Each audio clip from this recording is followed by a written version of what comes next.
So we are reading the Celestine Prophecy by James Redfield. We are on page 177 of the book, 97 of the PDF, and the chapter name is Engaging the Flow. Engaging the flow. The two priests walked back to the house, and I spent several more minutes observing the beauty of the mountains in an attempt to gain more energy. Then I lost my focus and drifted absently into a reverie about Will. Where was he? Was he close to finding the ninth insight? Okay, so over here, so he says, I spent several more minutes observing the beauty. So whenever we connect to beauty, okay, when we are connecting to beauty, what are we getting into? We are getting into appreciation. Whenever we get into appreciation, our energy level starts to rise. So whenever we are appreciating, we automatically shift to the right side of the grid.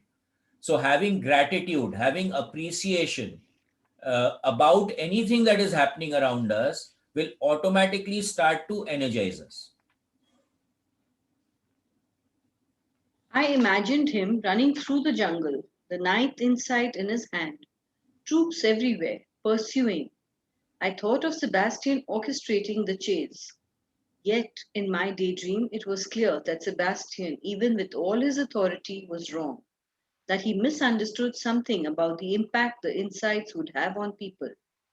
I felt that someone could persuade him to take a different view if only we could discover what part of the manuscript threatened him so. Okay.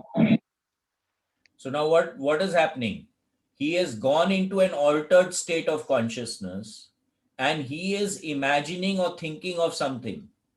So now what is happening over here? When he's gone into that altered state, he's so what do we say? Imagination is a faculty of perception.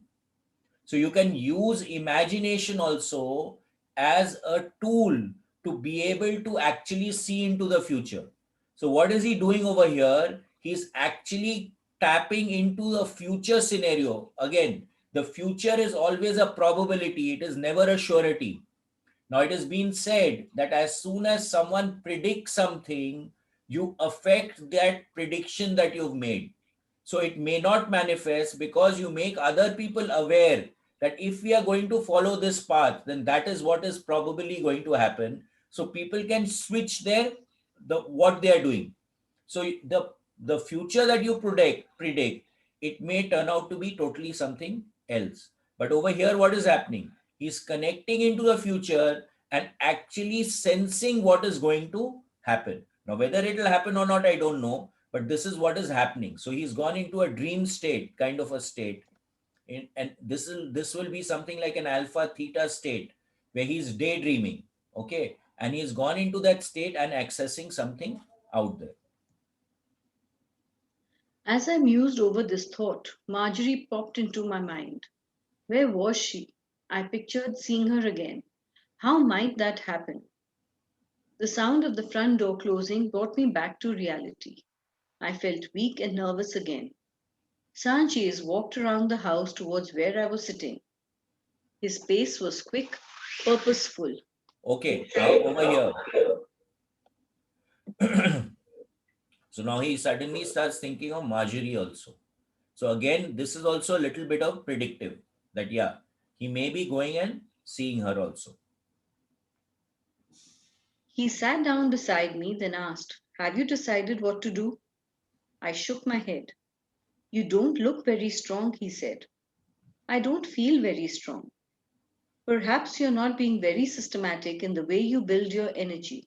Okay, so now again, over here, now in the last thing, he says very clearly that we discovered the part of the manuscript that threatened him. Now, that is what made him nervous. So he shifted into the left side of the grid. As soon as he shifted into the left side of the grid, his energy level fell.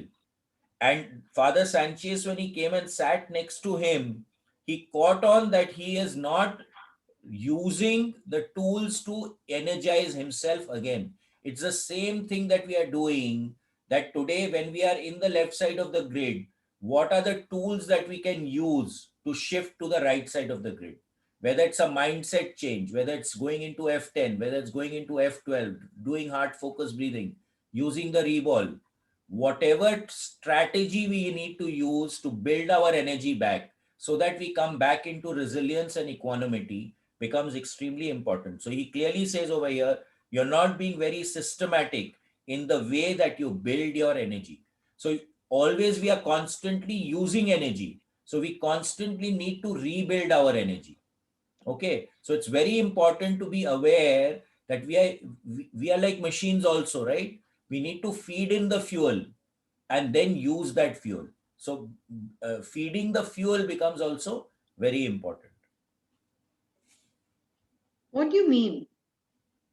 Let me offer you the way that I personally gain energy. Perhaps my method will help you as you create your own procedure. I nodded for him to go on. The first thing I do, he said, is to focus on the environment around me, as I think you do also. Then I try to remember how everything looks when I'm being filled with energy. I do this by recalling the presence everything displays, the unique beauty and shape of everything, especially plants, and the way color seems to glow and appear brighter. Do you follow me? Okay. So Shivangla, you have to keep unmuting yourself. Okay, so now what happens over here is that the environment, focus on the environment around me. So what does this mean? Come back into the presence. Because if you're going to focus on the environment around you, you're coming back into the present. Now, as soon as you come into the present, you're not in the future, nor are you in the past. And where do all our problems lies? Anxiety about the future and guilt about the past, that I should have done it this way. Okay. The moment we come into the present, we drop the anxiety and the guilt. And then if I focus on the tasks that I'm doing, if I focus on the beauty that I have all around me, if I focus on being grateful and I shift into appreciation, automatically my energy levels are going to start going up because I'm shifting from the left side of the grid to the right side of the grid. So it's exactly what we are talking about doing in awareness also. Okay, all the tools that we are using are basically there to shift us from the left side of the grid to the right side of the grid. Shivangla, you have to unmute. Yes, I try to do the same thing. Then he continued, I try to experience that feeling of closeness, the feeling that no matter how far something is, that I can touch it, connect with it, and then I breathe it in. Breathe it in? Did Father John not explain this to you? No, he Okay. didn't. So now what does this mean? Okay. So I'm connecting with it. I experience a connection with it. I feel close to the thing that I'm appreciating. I make an energetic connection with it. And then I breathe in the energy that we are mutually giving to each other. So I'm appreciating that thing or I'm appreciating nature. So I'm giving that thing energy. And because I'm giving energy to that, that thing starts to glow and starts to vibrate at a higher frequency. And then I breathe in the energy that it is giving me. So it becomes a give and a take. It is not a win lose situation. It becomes a win win situation. So we energize each other. And let me tell you, this is a fact with anything, any inanimate objects, so called inanimate objects also that we use. If you use it with love and care, don't you think it lasts longer? And if you throw it around, you don't use it with love and care, what happens? So it's exactly the same thing. If I give love and affection to something, that thing is going to give back love and affection to me. So we need to be aware of this. So everything that we are using around us, we can do it with care and appreciation.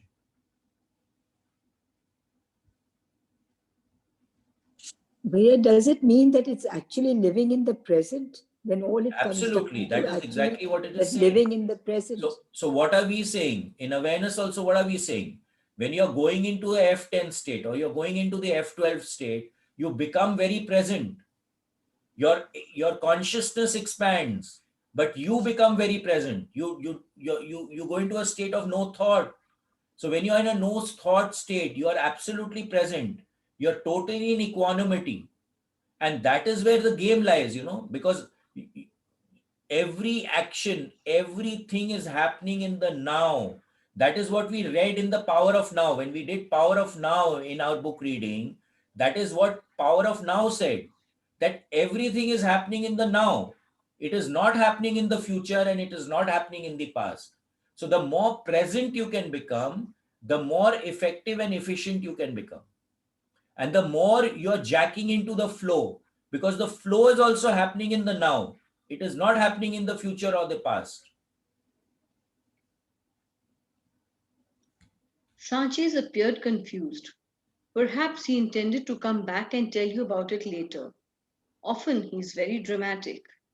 He walks away and leaves his pupil alone to ponder what he has taught. Then he shows up later at just the right time to add something else to the instruction. I suppose he intended to talk with you again, but we left too quickly. Okay, so now what does this mean? Okay, he intended to, what is Sanchez doing? He gives something to the student and allows the student to mull over it so that it starts to mature. Now, when you look at it from the Gita perspective, he's constantly saying that money, you have to mull over it. Okay, you have to, what do you call, it's not chinta, he uses another word. uh, Manan. Manan, yeah, he Manan. uses the word Manan. manan. Okay, so manan karna padega so that you can actually understand what is being said. So what is the same thing over here. He gives a snippet to the student and then very clearly says he shows up exactly at the right time when the student needs the next lesson. Okay, so that is what the guru used to do. The guru was intuitively watching every and each student, because each student was progressing at a different rate of progression. So each student was given a separate curriculum. It was not like our schools today where everyone has the same curriculum. The guru was watching the progress of the student and giving the student the lesson that the student needed. Everyone has a different intelligence capacity. Everyone has a different method of learning.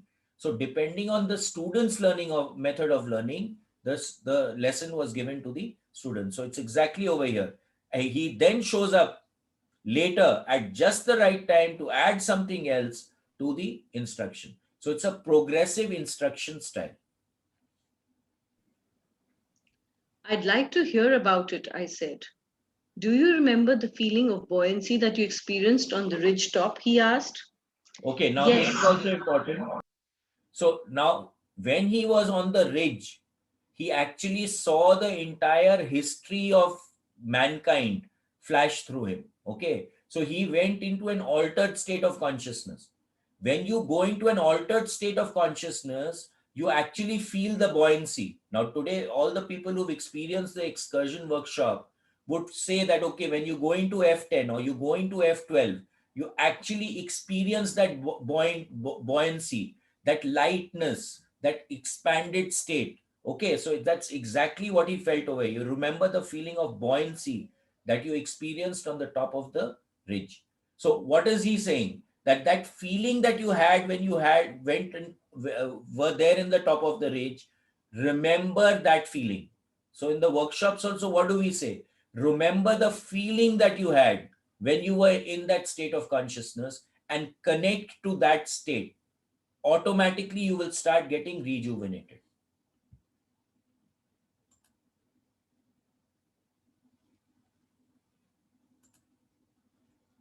Shivangla, you have to unmute. yes, I said. To regain this buoyancy, I try to breathe in the energy with which I have just connected. I had been following along as Sanchez spoke. Just hearing his procedure was increasing my connection. Everything around me had increased in presence and beauty. Even the rocks seemed to have a whitish glow, and Sanchez's energy field was wide and blue. He was now taking deep conscious breaths, holding each about 5 seconds before exhaling. I followed his example. Okay, so now what is happening over here? When we are with a master, or when we are with someone who knows something about something, and we want to learn about that something, in the presence of the person who knows about the something, automatically our learning will get enhanced. So Sanchez was very connected to the field. He knew how to raise his energy field. So in the presence of Sanchez, the hero was also able to raise his energy field immediately. It works quicker. I have seen this happening. If someone knows how to do something, if he touches you, you'll find that you'll be able to start doing it easier. So again, we are connecting with the field over here to get energy into our own system.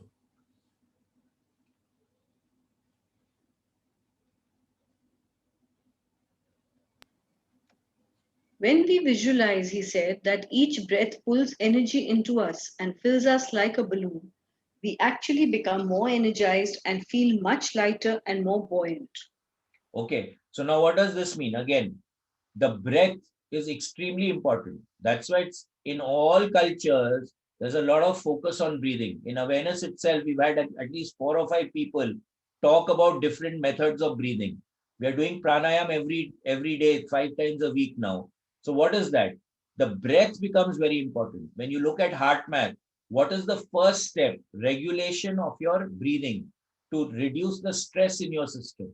So if we can focus on our breathing itself, and we can feel we are breathing in vibrant energy all the time, just the intent of breathing vibrant energy and taking deep breaths will shift us from the left to the right side of the grid.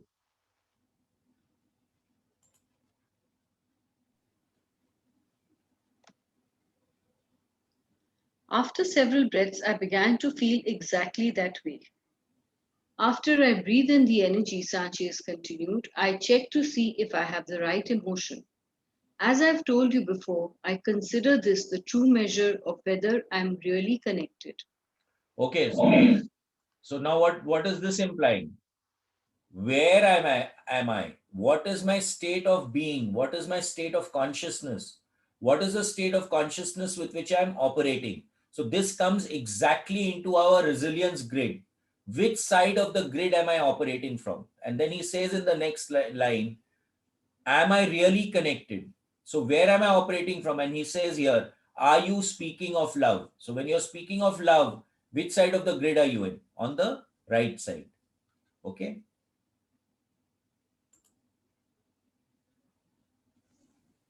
You are speaking of love? That's correct. As we discussed at the mission, love is not an intellectual concept or a moral imperative or anything else. It is a background emotion that exists when one is connected to the energy available in the universe, which of course is the energy of God. So they say that there are only two primordial emotions, and everything can be boiled down to these two. One is fear, and the other is love.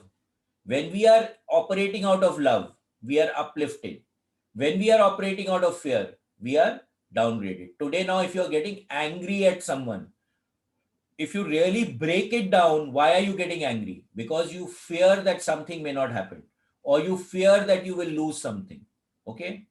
If you are in anxiety, again, it is the underlying emotion is always fear. If you are sad, again, it is fear. If you are depressed, it is fear. Okay, so anything that is on the left side of the grid is related to fear. Anything that is on the right side of the grid is related to love. If I'm playing something, I'm on the top right hand corner, I'm really enjoying doing something. That means I'm loving doing what I'm doing. If I'm operating out of love, if I'm in peace, I'm again operating out of love. So whenever I'm in operating from love, I'm on the right side of the grid. When I'm operating from fear, I'm on the left side of the grid.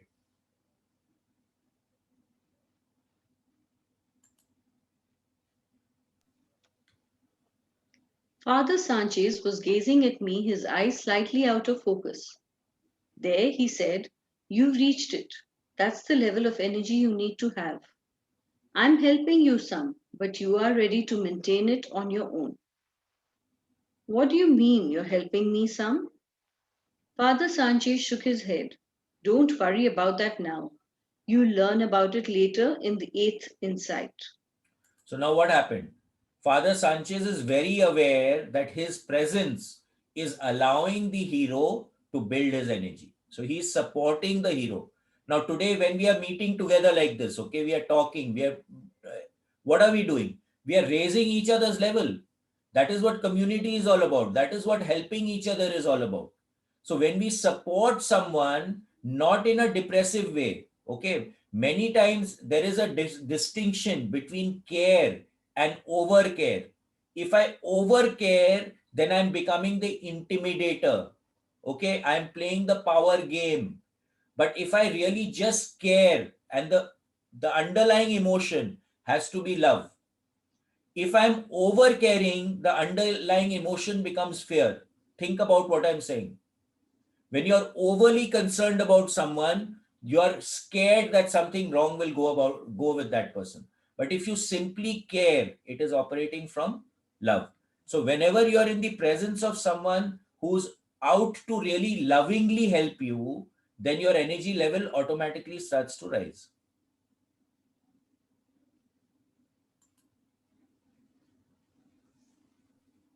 Father Carl walked around the house then and looked at both of us as though pleased.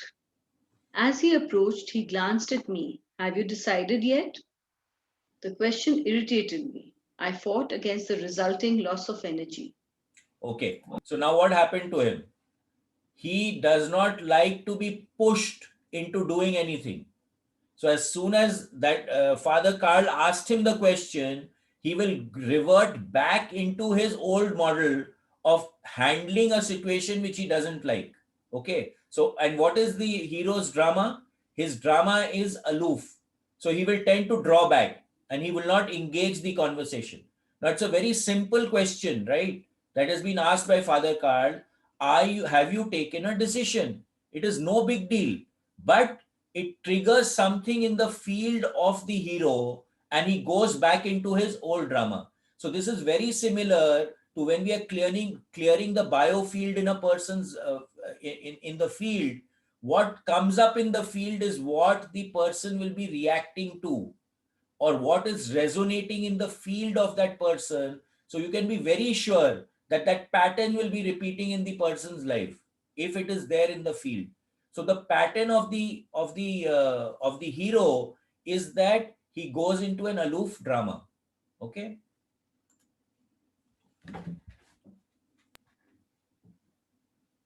Don't fall back into your aloof drama, Father Carl said. You can't avoid taking a stand here. What are you thinking you need to do? I'm not thinking anything, I said. That's the problem. Are you sure? Thoughts feel different once you get connected with the energy. Okay. Now again, this one second. Okay. So now this is again important. Now, where do you think the hero is operating from just now? Is he operating from love or is he operating from fear? Will anyone say? Fear. He's gone into fear, Yeah. right? So do you think he can take a right decision? No, no, no. If you are on the left side of the grade, you can never take a right decision.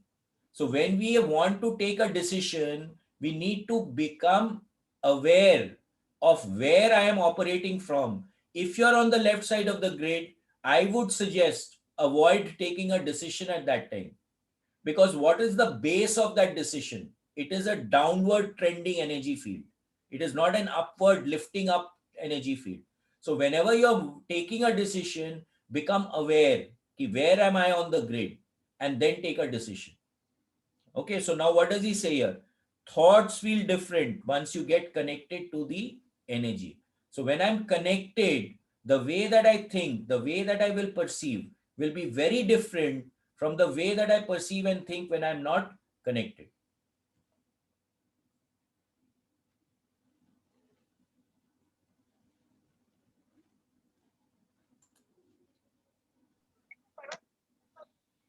I gave him a puzzled look. The words you have habitually willed through your head is an attempt to logically control events, he explained. Stop when you give up your control drama. As you fill up with inner energy, other kinds of thoughts enter your mind from a higher part of yourself. These are your intuitions. They feel different. They just appear in the back of your mind sometimes in a kind of daydream or mini vision, and they come to you to direct you, to guide you. Okay, so now what does this mean? We are constantly drawing a circle and then we are saying we are operating from the conscious mind or we are operating from the whole mind. Okay, again, from the zero limits perspective, it is operating from memory, operating from inspiration, operating in zero. So what Father Shansis is talking about here is that you're operating from inspiration. So when I get energized, when I go into that state of consciousness where I'm connected to the flow, then the decision making, the clarity of thought, the thoughts that I have, the intuitions that I have are very different from when I'm operating from memory.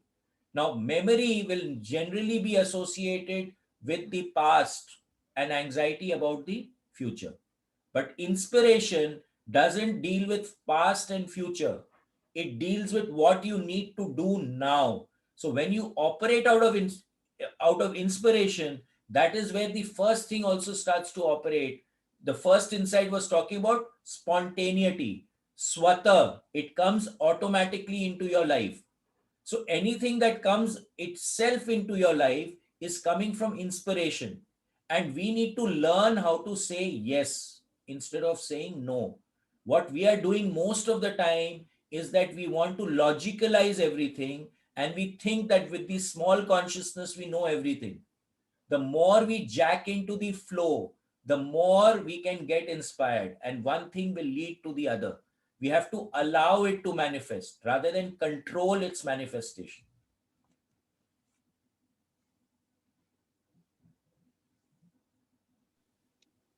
I still didn't understand. Tell us what you were thinking about when we left you alone earlier, Father Carl said. I'm not sure I remember it at all, I said. Try. I tried to concentrate. I was thinking about Will, I guess, about whether he was close to finding the ninth insight, and about Sebastian's crusade against the manuscript. What Okay, so now what happened?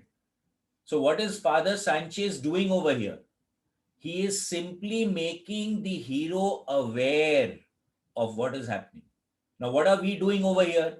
We are simply making ourselves aware. We are not doing anything else. And when we start operating out of awareness, that is when the magic will start happening. Because unless you are aware, you cannot do anything about anything. So that's the first step of really doing anything, becoming aware. So Father Sanchez is just making him aware of what was happening with him when they left. That's all. I was wondering about Marjorie, about what happened to her, but I don't understand how this helps me know what to do. Let me explain, Father Sanchez said.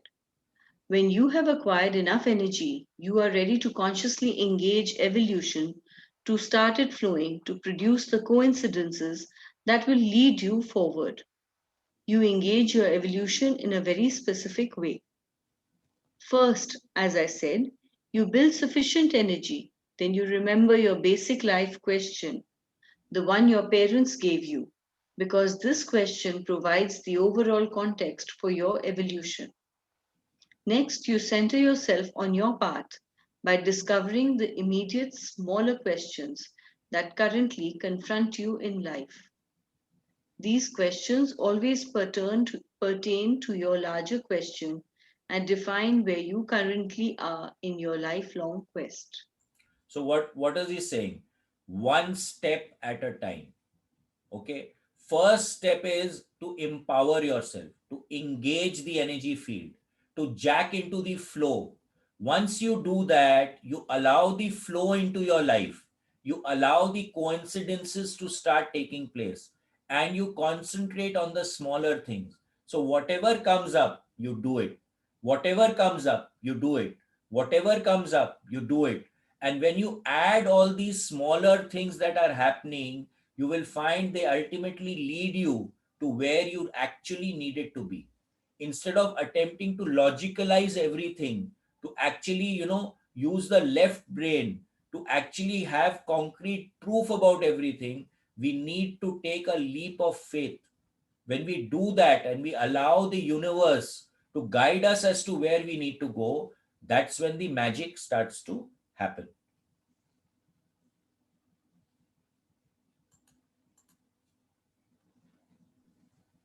Once you become conscious of the questions active in the moment, you always get some kind of intuitive direction of what to do, of where to go. You get a hunch about the next step. Always. The only time this will not occur is when you have the wrong question in mind. You see, the problem in life isn't in receiving answers. The problem is in identifying your current questions.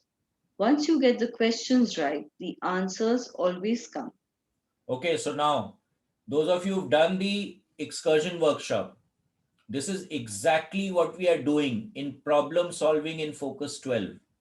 So the basic idea in that expanded state of consciousness is to ask the right question.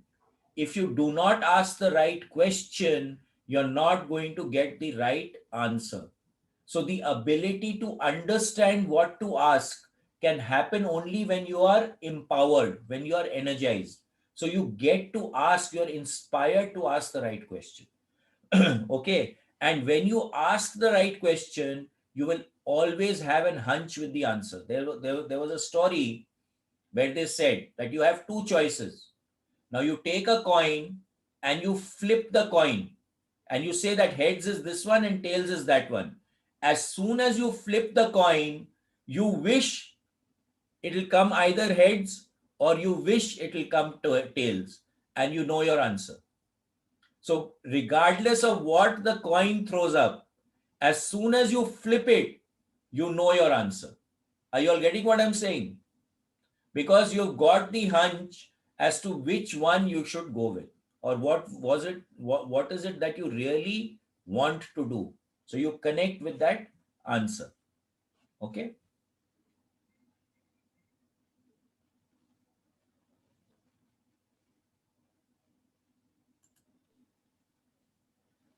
After you get an intuition of what might happen next, he continued, then the next step is to become very alert and watchful. Sooner or later, coincidences will occur to move you in the direction indicated by the intuition. Do you follow me? Now, again, it boils down back to awareness. When you connect, you get an input. Now you must be watchful as to what is happening and where is it guiding you. So you need to catch the flow. Okay. Being passive is not going to help you. You need to actively engage the flow to get the benefit of the flow.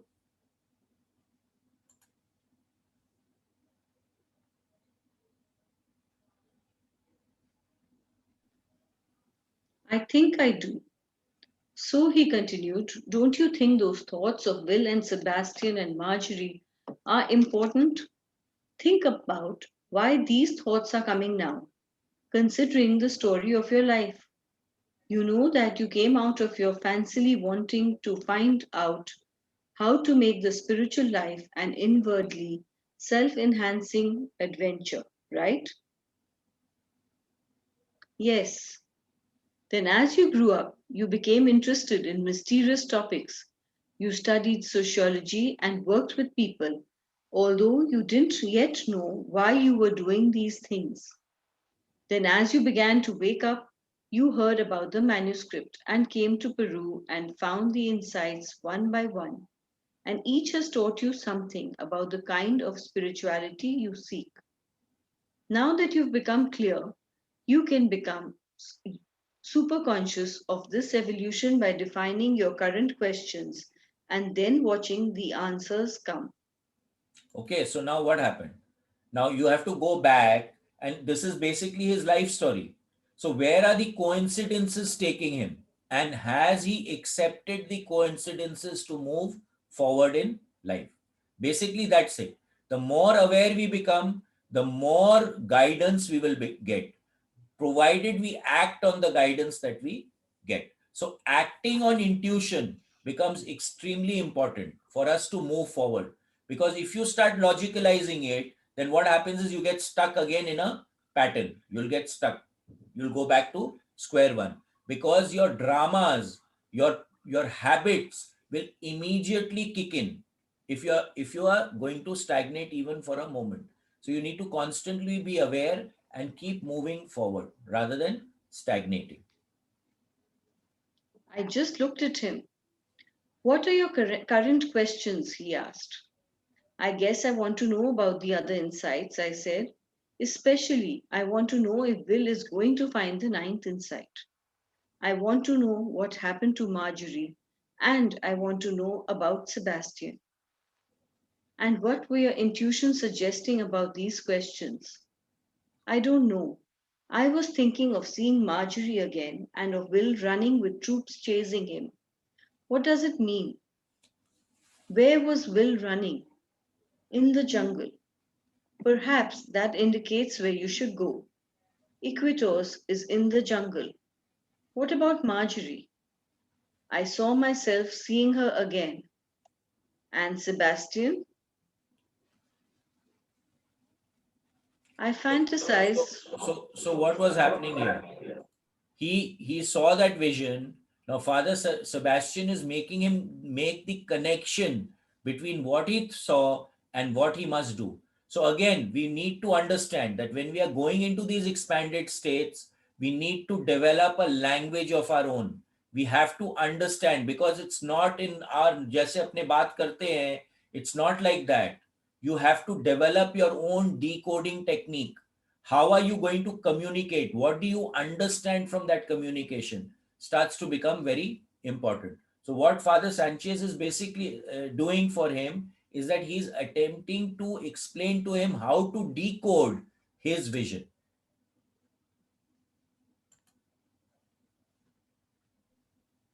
I fantasized that he was against the manuscript because he misunderstood, that his mind could be changed if one could find out what he was thinking, what exactly he feared about the manuscript. Both men looked at each other in total amazement. What does it mean? I asked. Father Karl replied with another question. What do you think? Okay, now this becomes very interesting. Now Father Carl and Father Sebastian, they are tuned in, right? So what is happening here now is Sanchez, Father Karl and Father Sanchez. Father Carl and Father Sanchez, they know that he is the guy who is going to make this guy understand what is the manuscript all about. So they know that he's a key player in the entire game, but the hero himself does not know that he's a key player. Now, they cannot force him into doing anything. So, what is the question back to him? That what do you think and what does your intuition say about what you have got? So, you'll find that many times in the programs also, we would want you to work it out. That what does it mean for you? That is the most important game over here.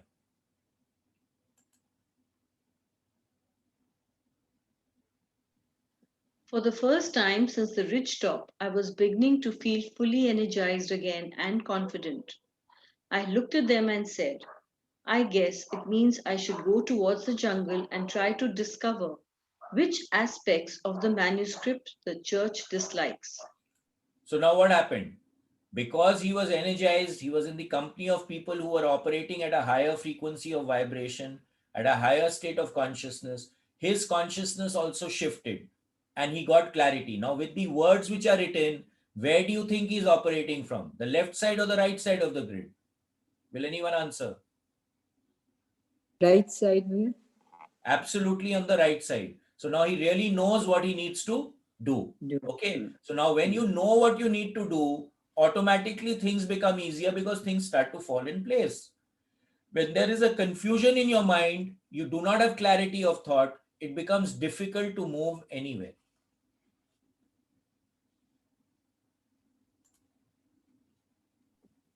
Father Karl smiled. Exactly. You can take my truck. I nodded. and we walked around to the front of the house where the vehicles were parked. My things, along with the supply of food and water, were already packed in Father Carl's truck. Father Sanchez's vehicle was also packed. So now what happened? These guys had intuitively known that he is going to leave. So they had already packed whatever they needed to be packed for him so that he could go on the trip immediately. You see, when you're connected, you know what's going to happen. You get that inkling and you can act. You can really just act out of it. And it's really beautiful. I'm telling you this from experience. When you start doing that, you'll find things just start to happen. And the problem here is when we are in resistance. When we resist, that is when we create a problem for ourselves.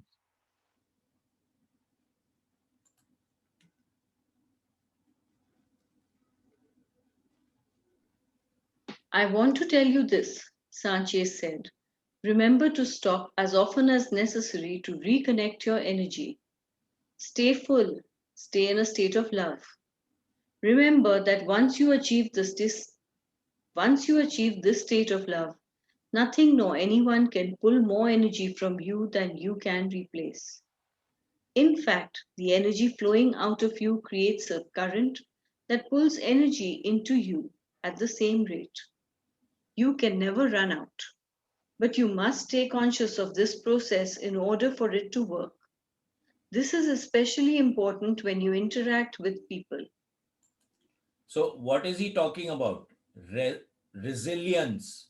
When you're resilient, okay, in the heart math program, we call we the example that is given is a bucket. Now, if the bucket has holes, no matter how much you fill into it, it will keep leaking out. So we must be aware of how much energy we are expending and how much energy we are inputting.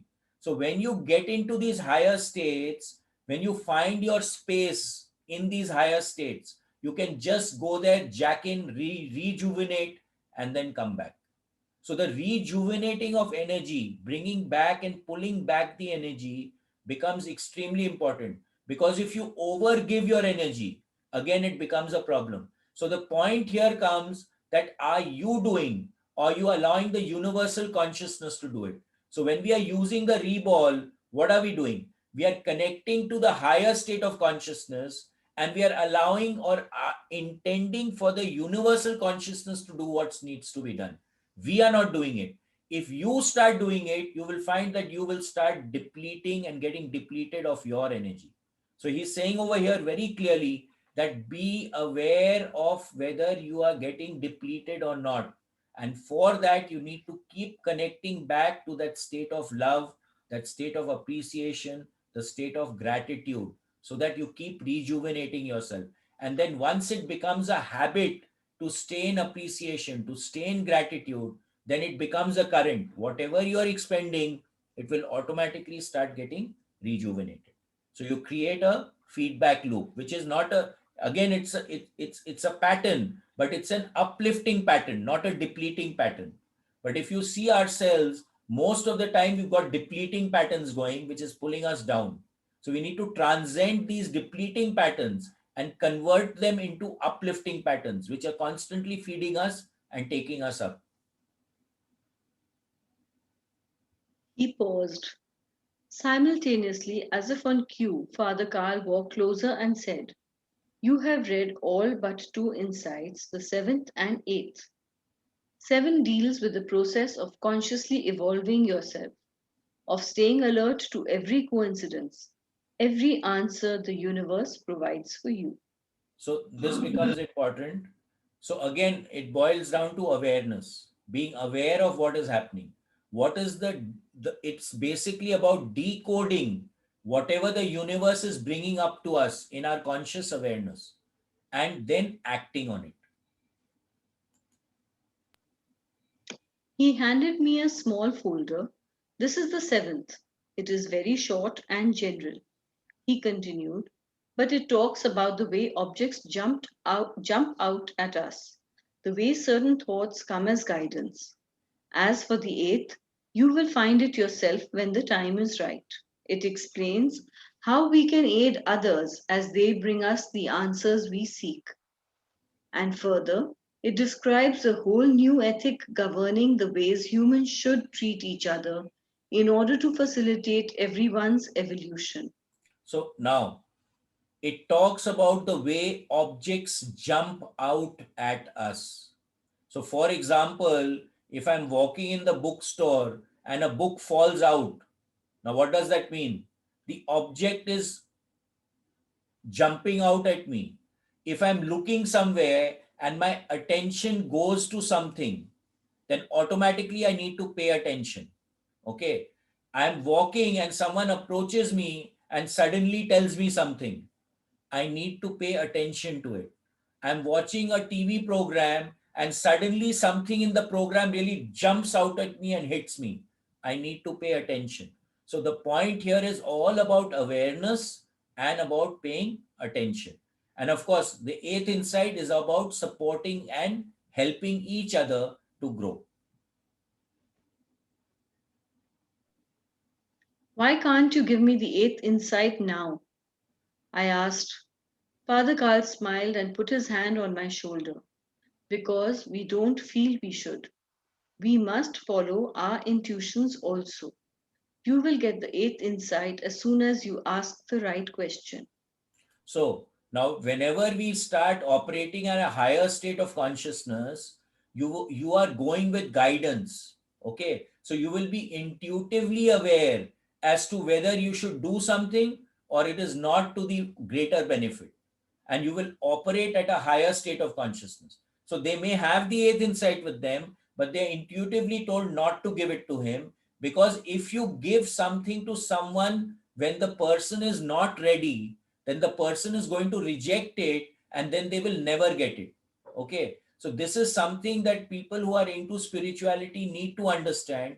You cannot force feed spirituality into anyone. It has to come from inside. So you present the option and allow them to take the decision whether to take it or not to take it. That becomes very, very important.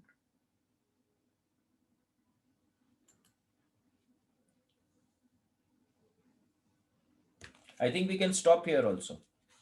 Just finish this thing, na, the para, Okay. then it's easier Okay. to Okay. finish Okay. pages. Go ahead. I told him I understood. Then both priests hugged me and wished me well. Father Carl stressed that we would soon meet again and that I would indeed find the answers I was here to receive. We were all about to board our respective vehicles when Sanchez turned suddenly and faced me. I have an intuition to tell you something. You will learn more about it later. Let your perception of beauty and iridescence lead your way. Places and people who have answers for you will appear more luminous and attractive. So what does this mean? That means that things who are going to give you answers, when you look at them, they will again stand out. So now I have two paths to go in. Which path should I take? One will stand out. It will become brighter than the other one. Because the paths that you need to take or the people who you need to talk to, automatically you will be drawn to them. And how will be drawn to them? They will appear brighter.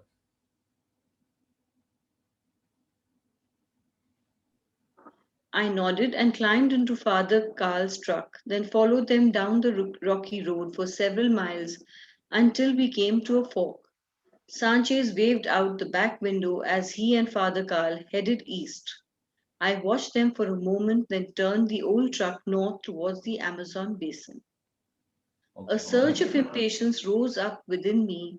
After making good time for over 3 hours, I now sat at crossroads, unable to decide between two particular routes. Okay. So he was again stuck.